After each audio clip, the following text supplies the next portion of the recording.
こんにちは。日本語ポッドキャストへようこそ。あゆみです。いつも聞いてくれてありがとうございます。ケンです。ケンさん、この前外国人の友達と日本料理のレストランに行ったんですけど、いいですね。何を食べたんですか？その友達が寿司と刺身って何が違うのって聞いてきたんです。それはよくある質問ですね。そうなんです。私うまく説明できなくて。日本人にとっては当たり前すぎて逆に説明が難しいですよね。まさにそうです。寿司はご飯があってみたいな感じになっちゃって。じゃあ今日はそれをテーマにしましょう。寿司と刺身の違いです。はい、お願いします。お腹がつきそうなテーマですね。まず一番シンプルな違いから言いますね。はい。刺身は新鮮な魚を薄く切ったものです。それだけです。つまりお魚だけ？そうです。生の魚をきれいに切ってお皿に並べたもの、これが刺身です。醤油とわさびをつけて食べますよね。はい、大根のつまや大葉が添えられていることも多いですね。妻は何ですか？大根を細く切ったものです。刺身の横に白い山みたいに盛ってあるやつです。あれですね。飾りかと思っていました。飾りでもありますけど、口の中をさっぱりさせる役割もあるんですよ。へえ、そうなんですか？食べてもいいんですね。もちろんです。じゃあ次に寿司について説明しますね。寿司の方も気になります。はい、寿司はご飯がありますよね。その通りです。寿司の一番大切なポイントは酢飯です。酢飯、お酢で味付けしたご飯ですね。はい、酢飯と書いて酢飯と読みます。お酢と砂糖と塩で味付けしたご飯のことです。なるほど。じゃあ寿司は酢飯と魚の組み合わせってことですか？基本的にはそうです。でも実は寿司のネタは魚だけじゃないんです。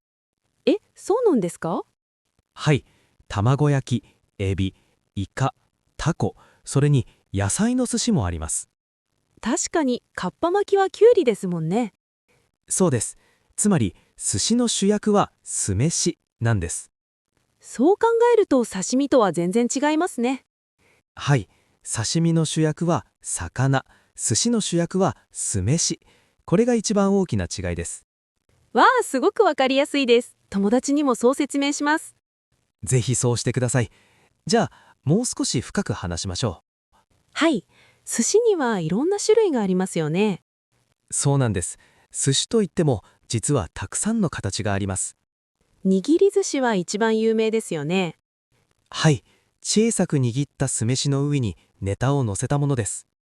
お寿司屋さんのカウンターで職人さんが握ってくれるやつですね。それが握り寿司です。英語では握りとそのまま呼ばれることも多いですね。寿司の世界って奥が深いですね。他にはどんな種類がありますか？巻き寿司があります。海苔で酢飯と具を巻いたものです。細巻きと太巻きがありますよね。はい。細巻きは具が一種類で細いもの。太巻きは具がたくさん入った太いものです。かっぱ巻きとか鉄火巻きは細巻きですね。その通りです。かっぱ巻きはきゅうり、鉄火巻きはマグロです。鉄火巻きの鉄火って何ですか？いい質問です。マグロの赤い色が熱した鉄のように見えるから鉄火と呼ばれています。へえ、面白いですね。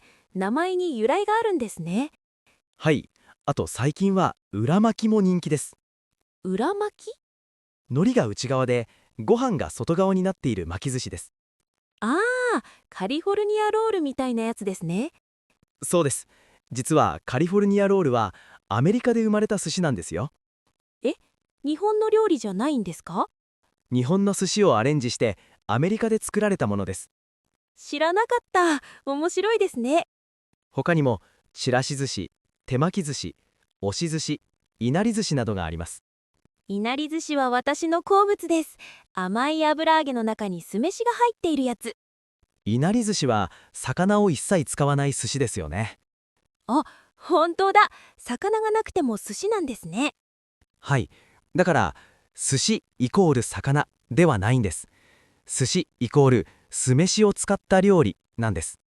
なるほど。刺身は必ず魚だけど、寿司は必ずしも魚じゃないんですね。その通りです。これは大切なポイントですね。ところで、お寿司屋さんに行くと、刺身の盛り合わせってメニューにありますよね。はい、ありますね。お寿司屋さんなのに刺身も出すんですか？いい質問ですね。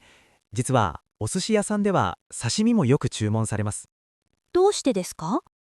お寿司屋さんには新鮮な魚がありますよね。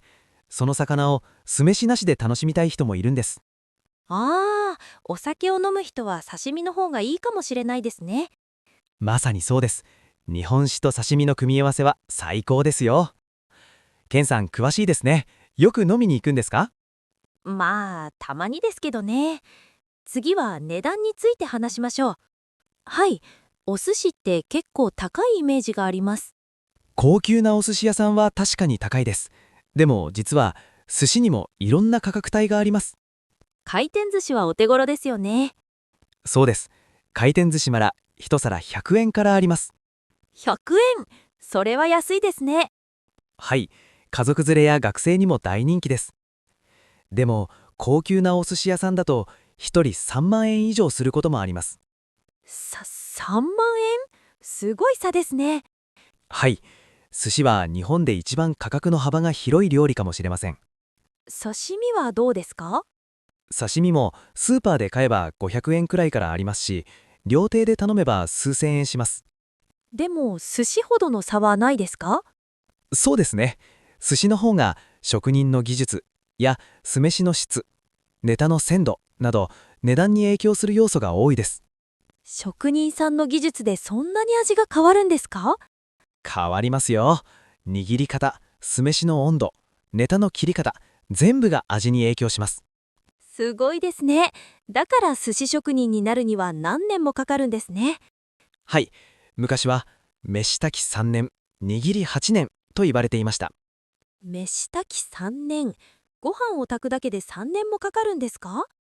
ご飯の炊き方を覚えるのに3年、握りをマスターするのに8年という意味です。合計11年？すごいですね。最近はもっと短い期間で独立する人もいますけど、それくらい奥が深い世界なんです。寿司ってただの料理じゃなくて芸術みたいですね。いい表現ですね。では次に食べ方のマナーについて話しましょマナー？特別なルールがあるんですか？絶対のルールではないですけど、知っておくといいことがあります。教えてください。まず、刺身の食べ方。小皿に醤油を少し入れて、わさびをつけて食べます。わさびは醤油に溶かすんですか？実はそれはマナーとしてはあまり良くないと言われています。え、本当ですか？私いつも溶かしていました。わさびは刺身の上に少し乗せて、そのまま醤油につけて食べるのが正式です。どうしてですか？わさびを醤油に溶かすと、わさびの香りが飛んでしまうんです。なるほど。わさびの風味を楽しむためなんですね。はい。でも普段の食事では溶かしても全然大丈夫ですよ。よかった。じゃあ寿司のマナーはどうですか？寿司は手で食べても箸で食べてもどちらでも大丈夫です。手で食べてもいいんですか？はい。もともと寿司は手で食べる料理だったんです。知らなかったです。でも手が汚れませんか？だからお寿司屋さんにはおしぼりが置いてあるんですよ。ああ、そういうことか。そして醤油のつけ方にもコツがあります。どうやってつけるんですか？握り寿司の場合、ネタの部分を下にして醤油につけます。酢飯の方を醤油につけると、どうなるんですか？ご飯が崩れてしまったり、醤油を吸いすぎてしょっぱくなったりします。ああ、確かに経験があります。ご飯がバラバラになっちゃって。ネタの方を下にするときれいに食べられますよ。今度やってみます。他にも知っておいた方がいいことはありますか？ガリの使い方ですね。ガリってあのピンク色の生姜ですよね。はい。ガリは違う種類の寿司を食べる間に食べます。どうしてですか？口の中をリセットするためです。前のネタの味を消して次のネタの味をちゃんと楽しむためです。お口直しみたいなものですね。まさにそうです。お口直し、いい言葉ですね。じゃあ、ガリをネタとして寿司に乗せるのは？あまりしませんね。ガリはあくまで箸休めです。箸休め、箸を休める、つまり食べる合間のものってことですね。その通りです。さて、最後にまとめましょうか。はい。刺身は新鮮な魚を切っただけのもの。主役は魚です。シンプルですね。寿司は酢飯を使った料理。ネタは魚だけじゃなくいろいろあります。寿司の主役は酢飯。これが一番のポイントでしたね。はい。そしてどちらも日本の食文化を代表する素晴らしい料理です。今日の話を聞いて、外国の友達にもちゃんと説明できそうです。よかったです。ぜひ今度お寿司屋さんに連れて行ってあげてください。そうしますね。皆さんも日本に来たら、寿司と刺身の両方をぜひ試してくださいね。今日も聞いてくれてありがとうございました。また次回のエピソードでお会いしましょう。